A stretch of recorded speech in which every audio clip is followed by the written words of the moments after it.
Hi, I'm Lindsay Coates with New Sauce Marketing Department, and this is New Sauce Practice Management Podcast Series. Today, we have Dr. Moshe Lewis, who is a pain management specialist and has successfully implemented a workplace wellness program in his own practice. So we're going to ask him some questions about workplace wellness and how to get that started. Hi, Dr. Lewis. Good morning. How are you? I'm sure many of us have heard the term about workplace wellness, but what does that encompass? Sure. Well, I think it really involves the employer as well as the employees actively engaging in doing some types of exercises. And then probably a second piece would be making sure that we're looking at ergonomics a bit as well. Okay, so what are some of the benefits of implementing a program then?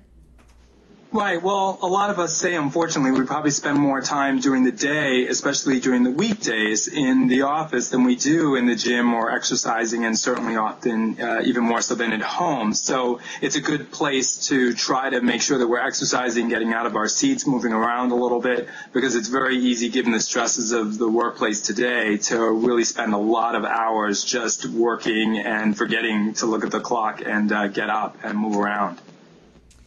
Are there any financial benefits that you see? I think they can be. They're somewhat indirect, to be fair, but certainly employers are seeing that if their staff is healthier and hopefully eating a little bit healthier and exercising a bit more, that they're not really going to the doctor as much and also being slowed down. So it can be an indirect benefit, but certainly a healthy staff, we feel, is a productive staff. Absolutely. And when we're talking about medical practices who are preaching this stuff on a daily basis, it's kind of good to implement that yourself, I'm sure. Exactly. We have our challenges, but it's good to not just say it, but also do it, lead by example. Absolutely. So what are some things that people working in medical practices can do? Right. So I think it starts with some of the basics we mentioned ergonomically. Many times it is pretty inexpensive these days to actually get an ergonomic evaluation. We're fortunate enough here to have a physical therapist as part of the practice. And so going and assessing that people are sitting in very comfortable chairs, that their eye contact is at 90 degrees, their elbows are at appropriate rest, that they have a footrest accordingly, and that their keyboard and monitor and heights are appropriate, are certainly a good place to begin, because as simple as that may seem or as easily overlooked as it may be, it really is one of the common things I see in my practice, people having repetitive injuries in their elbows, shoulders, and hands respectively because of bad ergonomics, bad posture. So Grandma always said, sit up straight. So other than the ergonomics then, how can you get more active from sitting behind a computer screen? Right. So I think next types of steps are actually getting a little bit more active. So we have software now, very easy apps that can freeze you out after 50 minutes or 55 minutes and force you to take a break. It should ideally be 10 minutes for every 50 minutes worked. Some people may only do 4 or 5 minutes, and we all understand that people are under a lot of deadlines and pressure to be productive. But literally getting away from the computer is important, that you get up, move around, circulate. That then could go to the next steps of literally going downstairs, just one flight, or coming up a flight of stairs and catching the elevator on the second floor if you're in a building that's vertical like that. And then if not something as basic as that, then walking around the office. So even without necessarily going very far, that trip to the water cooler can be productive for our heart and getting the metabolism going a little bit. So it should definitely be encouraged by the practice owner, practice manager, walk to lunch if you can, stuff like that. Exactly. We think that the employers can lead by example, and that's a very big step for all of us. It's very easy to cheat and not eat as healthy. And when you do an exercise activity, even something, as you pointed out, like walking to lunch, it already starts to get your mind thinking about the fact that, gosh, I'm maybe doing that to burn a little calories, get some good cardiovascular circulation. But this would also mean that when I'm making my food choices, and eating junk food or fast food, I really have to be a little bit more judicious as well. So the two can sort of go in tandem. The ability to sort of sit at the desk and eat and work through lunch almost brings up a vision of it might not always be healthy food choices that you're making. How do you get started? How do you get a program implemented and in place so that employees feel comfortable getting involved?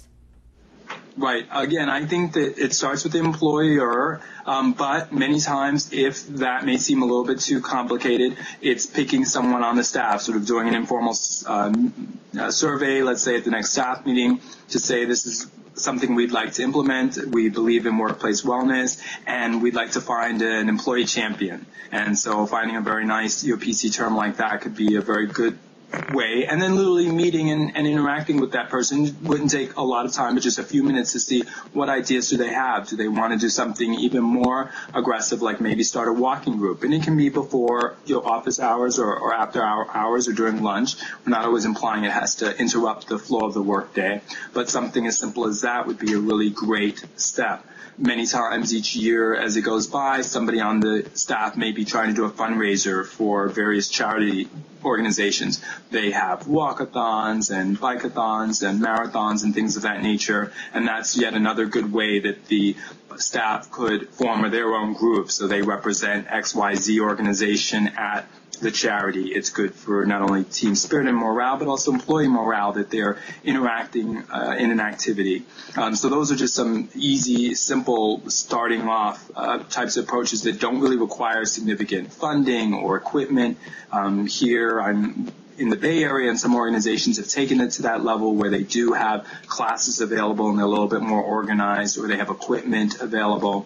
But that really would really come further down the road and is a little bit more involved. Okay, so are there any drawbacks then? Sure. Well, I think employers always worry about the fact that somebody might get injured, or if there could be some liability that we were recommending people to be more active, and then all of a sudden somebody slipped and fell on the stairs. But in reality, when you look across the numbers, that those types of accidents, slips and falls and things like that would have occurred anywhere. We don't see a tremendous bump up. Again, very few employers are getting actual exercise equipment and very intense classes going on their premises. So I do think that if somebody's thinking about an aggressive program, you bring in people who are certified, many of whom are often willing to volunteer just to be able to network and meet the staff. But the other types of liabilities are just certainly trying to make sure the place is kept well lit and that there aren't a lot of hazards in the work setting, which is very easy. We all deal with a sense many times of being in a setting for work where we see an overcrowding, too much equipment, too many things in the way, and then if one's trying to have a class or have people be more active, they can hurt themselves. So it's just really trying to prevent accidents. Well, thank you so much. I really appreciate it. You've definitely made me want to sit up more straight. Sure, absolutely. Grandma was right. She had it down. Exactly. Good posture.